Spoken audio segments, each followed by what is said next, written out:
લક્ષ્ય ન્યૂઝ, એક નજર, એક લક્ષ્ય. નંદાસણમાં સ્થાનિક સ્વરાજ્યની ચૂંટણીમાં મતદારોમાં ભારે ઉત્સાહ જોવા મળ્યો. નંદાસણ પથકમાં સ્થાનિક સ્વરાજ્યની ચૂંટણીમાં મતદારોમાં ઉત્સાહ જોવા મળ્યો. સવારથી કડીના કૈયલ, ઉમાનગર, નંદાસણ સહિતના ગામોમાં મતદાન મથકે મતદારો મત આપવા ઉમટી પડ્યા હતા.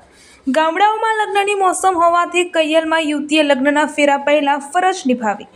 મંડપમાં જતા પહેલા દુલ્હને મતદાન કર્યું. આ ઉપરાંત ગણેશપુરામાં પણ યુવકે લગ્ન કરવા જતા પહેલા મતદાન કર્યું. આ ઉપરાંત ઉમાનગરમાં 95% મતદાન થયું, જ્યારે કૈયલના અંદાજિત 70% મતદાન નોંધાયું છે.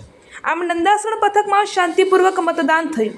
ઉમાનગરના અરવિંદ દાઢી અને હસમુખભાઈ પટેલે તેમજ કૈયલના ભાજપના યુવા પૂર્વ તાલુકા પ્રમુખ અજીતભાઈએ જંગી મતદાન કરવા બદલ ગ્રામજનોનો આભાર વ્યક્ત કર્યો હતો. રિપોર્ટર કનુભાઈ પટેલ.